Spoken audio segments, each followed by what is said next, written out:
On the recommendation of a friend, I've been listening to the If Books Could Kill podcast, which breaks down very popular books, often self help books. And I listened to this one because I'd been noticing this going through my friend's Hinge profile, the number of men who posted about their love language in their profiles. And I was like, what book is this? And looking it up, I found I found it. It's written by this very, very ultra conservative pastor back in the 80s.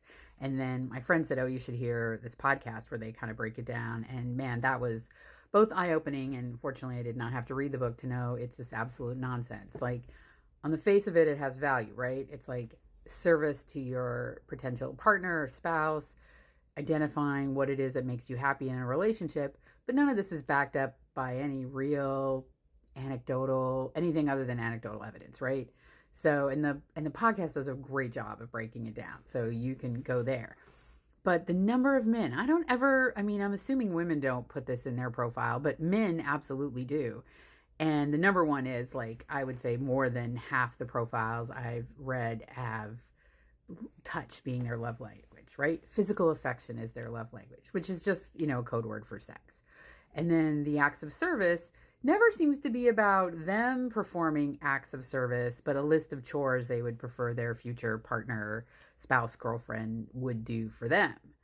And often also in these profiles, there's a lot of like, it's like they're, instead of build a bear, they're building a girlfriend. I want someone young and fit and slim who loves to travel, but doesn't, check her luggage. Like, crazy ass.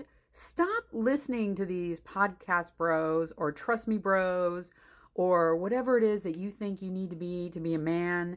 The idea is like, I'm a man who needs to lead. You have to be okay that I'm busy. All of that for me would just be a red flag. I would just block, block, block. Not even just swipe on the other side of you. I would just block that. So I'm genuinely curious for the men who are still believing whatever love language bullshit is out there, or the idea that they have to be this man to lead, or that, again, they need to list what they want, not what they offer, which is often just very bland.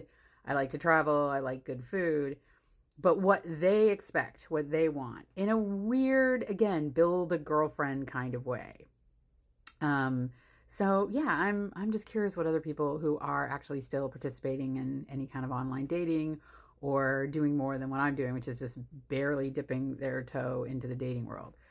Yeah, so I'd like some, advice, because so far, yeah, men do not seem okay. And I absolutely will just continue to like sleep diagonally in my bed and mostly hang out with my dog. So, rather than go on another date where a man is late because he doesn't want to have to buy me coffee when we meet up.